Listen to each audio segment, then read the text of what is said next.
I've had this song in my head ever since I was watching, I forget. I went to a Baptist church camp, in Lake Chautauqua, New York when I was little. Wow. Yeah, they shipped me off. Just, she's incorrigible. Send her away. I'll tell you what, it was so great. Hot guys?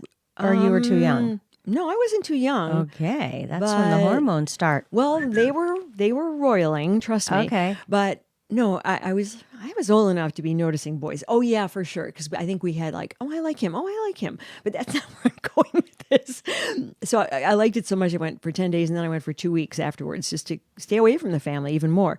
But it was wonderful. But we would sing these Baptist songs. And this one in particular. Oh gosh, and now it escapes me. Oh yeah.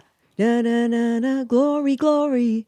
Na na to the Lord. Well, anyway, something like that. Okay, it was in my head for 2 days. Okay, and now of course, since I'm trying to recall it, I can't remember. Right. But believe me, anybody who went to any kind of church camp, Christian church camp, they know exactly what I'm talking about. Anyway, I can't get rid of it.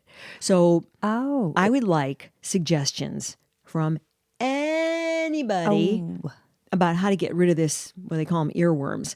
Yep. Help me get rid of my earworm. Although it sounds like through my fading memory, I'm already getting rid of it just now, trying to remember it. Anyway, okay, forget it. All right, and let's start this show, for heaven's sake, okay? Okay. Top of the topics is National Hickey Day, which was A couple weeks ago. February 19th. And which, when I heard about that, I thought, I was like, really, you're wasting one of the many 365 days of the year that could be attributed and celebrated in some way, and it's National Hickey Day. Let's just call it National Gross Out Day. Absolutely. I totally agree. With so many great things we could draw attention to, charity, pets, whatever, it's Suck Your Neck Day. I mean, okay, so... That's how they should do it, National Suck Your Neck Day. It's only good if you're a vampire. That's right. Actually, I was never a hickey person growing up. No, never. And I think I had one date or two with some guy that was giving me a hickey, and I'm just like, ew. So National Hickey Day brings with it a focus on the willingness and desire to show physical love. Love? This is the second National Hickey Day. The first one was in 2023 when its founder, Steve Patzer, decided to establish it. What's wrong with you, Steve Patzer? Yeah. Seriously, man. We want to establish some days. So we'll have to figure out how to get on that list so we can establish our own meaningful day and maybe thoughtful and teach somebody something What's the why about that, Stephen Patzer? Okay, dude? Yeah. Really? He must be part vamp. So the definition, do you want to know the real definition of a hickey? I mean, sure. I know what it is. I know what it involves. Result of broken blood vessels. The longer the suck, the more broken blood vessels, calling it love bites. Yeah. Okay. Well, a love bite to me is like a little nibble, like someone just kind of goes like that. Not sucking on my capillaries. Right. I'm sorry. It's just there's a whole bunch of information on how you can give yourself a hickey. Okay. Do we want to know that? Well, I don't know why people would want to do that. Maybe because I think in some societies, not some societies, some age groups, when they're young and experimenting, they like to kind of show them off. But how, you can't give yourself a hickey on your own neck? Well, you can. By I don't think I want to know this. No, they're unusual. Vacuum cleaners. Oh, God. Help me. Help. Cupping. Cupping. But well, that I had sounds cupping. Dangerous. Like to do it yourself. Well, no. I would. That's you. You have to be really like a licensed practitioner or some kind of like an. When I've gone to the acupuncturist, she's done it on my back. I've had cupping too. Yeah. With the match and everything. Yeah, that's legit. But otherwise, you could really hurt yourself, especially doing it on your neck. Right. That's just dumb. Yeah, and that's like probably something that'll come up on TikTok, and somebody will be doing it to demo it. Oh God! Now you just put it out there. Out there. Erase. Using a soda bottle, squeezing it really hard and to get suction, and then it squeezes in your neck. Burn yourself with a curling iron. Don't give anybody any more ideas. That is just, that would hurt. Why do people want to do things to themselves that hurt? I don't even know why they publish this. The last or that one, we're talking about it? Think about that, young lady. Thank you very much, Steve. You gave us a lot of... No, Sven. I apologize. The name is Sven. S-V-E-N Patzer. So, and then the last one is just common sense. Find a partner. Ew. Yeah. So every day there's a theme, there's a something. So since we're at the beginning of March, March 1st was Day of Peanut Butter Delights. Oh, yeah. Yeah. Cool. March 2nd was National Banana Cream Pie Day. I'm down for that. Okay, March 3rd is Peanut butter and banana pie. Okay, go on. So whoever was establishing those days obviously has a sweet tooth. Now, March 3rd is a very unusual one. It's another ringer. It's called National Finishers Medal Day. So someone who finishes metalwork? No. That's interesting. That you said finishers medal day. Oh, finishers. Oh, people who finish races. Right. Oh. Every year, cities around the world hold half and full marathons and triathlons and endurance races. That's a fun one. Yeah, that is a Because fun it's one. like, oh yeah, Celebration. That's a hard thing to do, and you give respect to that group. So yeah. it And is. We shall never speak of National Hickey Day again unless Sven Patzer, whatever his name is, contacts us. Right. And that'll only be an interview, and that'll explain the why of why he did such a heinous thing. Right. Okay? And maybe we could start a petition to get it Removed. taken off. Yes, removed from national. Okay. Enough on that because I'm starting to get nauseous. Okay. I want to talk about the Oscars. We've sort of touched on it in the past, but we recently ran a story on Instagram and asked you guys, who do you think should win Best Picture? And I think we've also got one out there, a story today, or it's running. Who should win, what was it, Best Actress? Yeah, in a feature film. And the couple of replies, we haven't gotten the replies back on the on the Best Actress, but we got a couple of responses on who we think should, or you guys think should win the Best Picture. Poor Things. That's one we haven't really talked about that because neither one had really seen it. Mark Ruffalo and, I always forget the actress's name.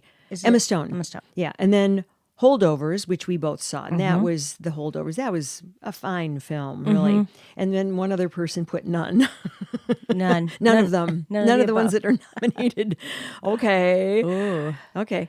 I chose Oppenheimer because it truly is an outstanding piece of work. It is. Yeah. I say all the movies this year that have been nominated are long and somewhat painful to watch in terms of they are done so well. Yeah. That there are some scenes that are gripping. I would agree with you on Oppenheimer. Everything was done so well in that picture. Plus, it taught me a little bit about history that I didn't know the depth of Los Alamos, etc. Maestro, we both really enjoyed. And then I saw Oppenheimer and I thought, I don't know. From a long view of things, I went, Oppenheimer's probably the one. Up until then, though, I thought Maestro was a very well-crafted film. Bradley Cooper, he was excellent. Like, he transformed into that person, and we didn't see we didn't see him as Bradley Cooper. Not at all. Never. I perfectly bought that he was Leonard Bernstein. I want to hark back to the Poor Things, that answer. Okay. I cannot say that I watched it entirely. I like both of those actors. I like Emma Stone. I like Mark Ruffalo. This film, I could not stomach. I started watching. I probably could only get about 30 minutes in, and then I sort of fast-forwarded. And I was watching this for the Screen Actors Guild Awards, so I was trying to really give it the old college try, because I wanted to give those, actors their due. And it was so weird. It was so disgusting to me. I get squeamish easily, okay? I'll cop to that. The things, and watching her in the early part, I'm sure it got really cool later after she got her whole brain filled with history and synthesized and caught up. But the early part, watching her be basically an infant and then a toddler and then learning everything there is to know, but in a human form, and doing some things that were like really destructive, like she didn't know what she was doing, and like the scene where she's like stabbing these corpses, and it was very, very upsetting to me, and I just couldn't go with it. And you could watch it and you'd go, oh yeah, that part was kind of weird, but I was good with it, and I watched the whole thing and it was great. And I wish I could, but I can't. So thumbs down for me, just because I'm a baby.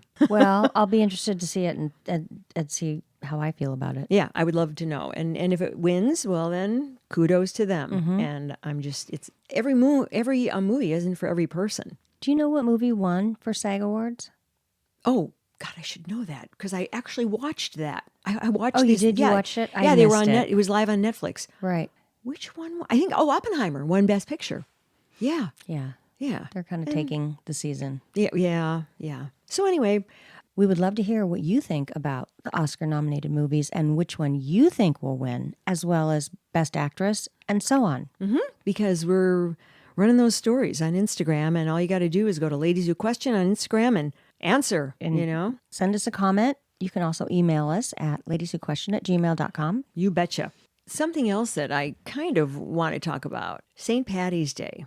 Woohoo! Chicago. Yeah, because we are in the heart, and I hear there are other good celebrations in other cities, but I don't know how they can top Chicago ever doing anything.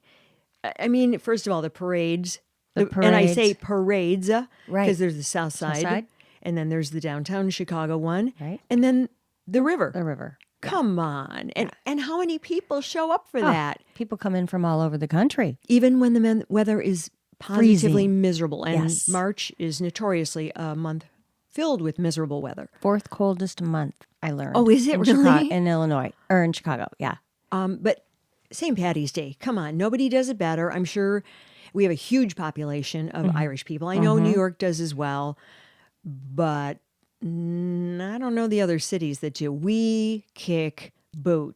We do. Yeah. And my daughter was an Irish step dancer in the parade for a number of years. Oh. The years when it was bone-chilling, freezing, Aw. and we're walking along the parade route. We would actually stay downtown that night, just, with her and her group in those little outfits. And so cute, but so cold, but so fun. I would like to wear one of those twirly, curly wigs. Yeah. Just so I could flop it around. I know, and they bounce, and it bounces up and down. Almost, it's fun. But on that note, luck, Irish luck. Okay, now are you part Irish? I know I'm not. So as far as I know, I am not. My husband's 100% Oh. Irish Catholic. So I've learned a lot about, tradition and Ireland, and I've been to Ireland and luck. They always say luck of the Irish. Four-leaf clover. What other things do they? I don't know. I'm not as tuned numbers. into numbers. Well, like 13 or 7. That has to do with I don't know. St. Patty's Day. I don't know about St. Patty's Day. I was just thinking I of thought there was luck. gambling. I got sidetracked. Let's see, what else? Green. Rainbow, pot of gold at the end of the rainbow, stuff like that. So I don't know that I've ever experienced luck of the Irish, since I'm not Irish, but lucky. I mean, we feel like you can get lucky once in a while here and there. I mean, Right. in a variety of ways. Yeah, I was like, getting lucky. What are you talking about? In a variety of ways. And, I've had my share of fortuitous things happen.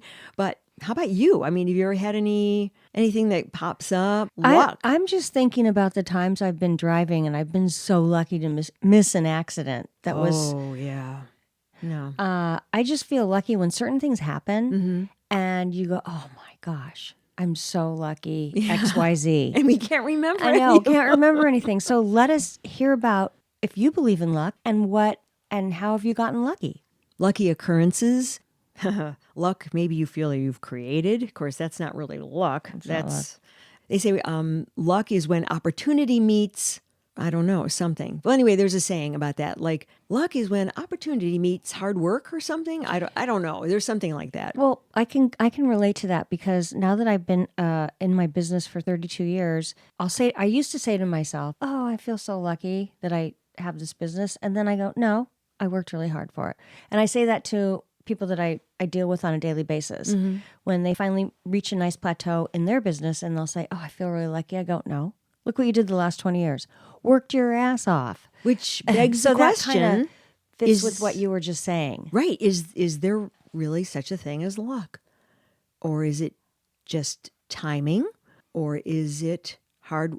Oh, that's it. Hard work meets opportunity. is luck. That's the saying. That makes sense. I totally understand that. Yeah. Okay, I knew there was a saying like that. It just takes a while in my brain to get the circuits connected. That God, I'm so pathetic. Oh God.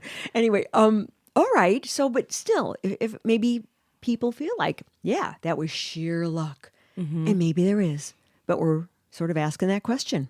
let us know your thoughts on that. Yeah, and look for a story, and we're going to ask that and answer our story. Look on Instagram, okay? Does Threads do stories? I don't think they do. I don't know. That sounds like a senior question. That this generation doesn't automatically know. No. I'll tell you, since we've started getting this wonderful assistant from our social media person, I'm finding out how much I don't know, as I do every day when I wake up in the morning and I find out, I learn throughout the day, gee, I didn't know that. Oh, or I try to teach myself a new word or something new about something. And I go, wow, I didn't know that. I'm thinking every day, there are not enough years left for me to learn everything that I want to know. It drives me crazy. Oof, you're gonna have to do a lot of cramming. Yeah. Well, I guess we got off topic there a little bit. But I do want to make a shout out to Claire Caulfield because she has done a lot in a short amount of time to get us somewhat up to speed.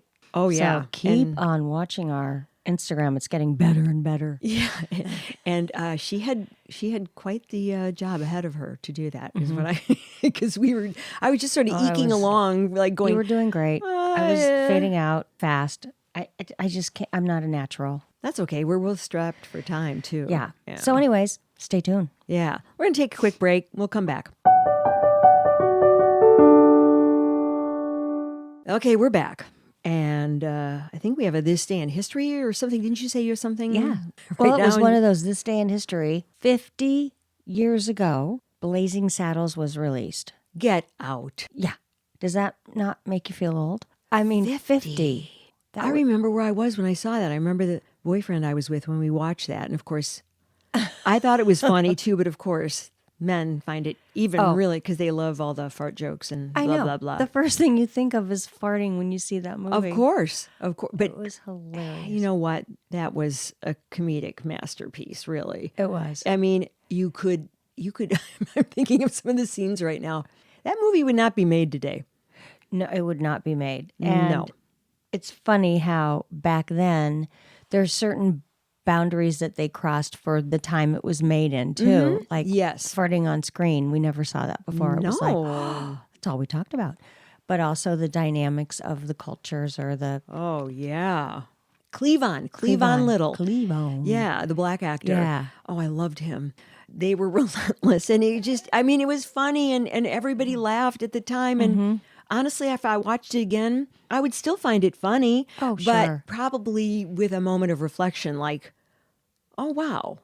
I see where that is an issue. I get, but at the time it created comedy because they were laughing at the fact that it was such that the things that happened in the past, the history, were so ridiculous. Right. What could you do but laugh because they were so wrong? They were so wrong right? and far-fetched. And that's what it was like back then. I think by bringing it to the forefront, he was a genius, a comic genius. So I love that he pointed out all of those things that were uncomfortable to talk about and to view and made it funny. In reflection, it's uncomfortable, but nice still comedy. funny. Yeah. Right. So anyways, if you're curious about it, look it up and watch it. You'll get a good laugh. Blazing Saddles. And I think we should also remember Richard Lewis. Oh, gosh, I loved him. I just remembered he passed away a couple days ago, and he was such a comedian, and his face is so clear in my head, and it was sad. Yeah. I mean, I had the opportunity to be around him a couple of times. Oh, sure, because he was in the studio when I would be working with Stephen Gary on The Loop on AM 1000 back in, this was late 80s, early 90s. He would come in the studio, and they were buds. I mean, they were really good. The three of them were buddies. Was he from Chicago? I don't know. Okay. He's New York. Okay. Yeah. But he would come in to promote whatever he was on, or because he was doing a lot of movies back then. And he would be on, and I think he was doing a TV show too with Tony Curtis's daughter, Jamie Lee Jamie Curtis. Lee Curtis, Yeah, okay. he was doing a TV show with her, and so he was coming in and promoting it. And he was just the nicest guy. Oh, I love hearing that. Yeah, and he was a really good guy. And those guys, Stevie Gary had a lot of fun with him, and I did, and he was always nice to me. Oh, and so I was happy to be, have the opportunity to be around him a little bit. I wish I had tape from those days, but lost in the basement, flood somewhere. So, yeah, I'm sure I don't have that. Anyway. So hats off. Hats Richard off. Lewis, thanks for the laughs. Right. All Thanks right. for the memes. He was best friends with Larry David since they were 12 years old. Right. Yeah, I was just reading that. Worked together Yeah. a lot. We'll remember him with a smile on our face. Yeah. Next time I watch Curb Your Enthusiasm, I'll just look at it a little differently, a little closer. Thank you for listening. We love talking to you guys. We love hearing from you. And you can do that in a variety of ways. And Please rate and review us wherever you get your podcast. We'd love to hear from you. subscribe. And subscribe, of course. We would love to hear from you on our email, ladieswhoquestion@gmail.com. And you can follow us on Threads, Instagram, Facebook, YouTube. Yes. Thank you so much for listening. We are off on our weekend, and this was nice to record on a Saturday morning. It's a little different than when we usually record late in the day and we have no energy. We're crazy. Okay. Adios, muchachos. See you soon. Okay. Adios as well. Bye. Bye. Thanks, Harvey.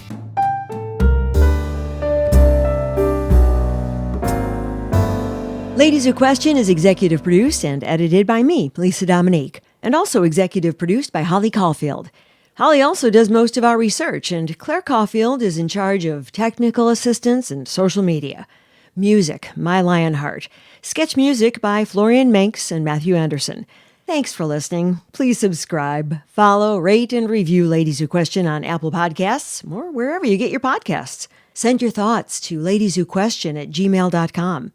Follow us on Facebook, YouTube, Instagram, Threads, and our website, ladieswhoquestion.com. All content discussed on Ladies Who Question are the opinions of Lisë Dominique and Holly Caulfield and should not be construed as advice of any kind. By listening to this podcast, you agree not to use this podcast as advice of any personal or medical issue for yourself or others. This disclaimer also applies to guests or contributors to the podcast.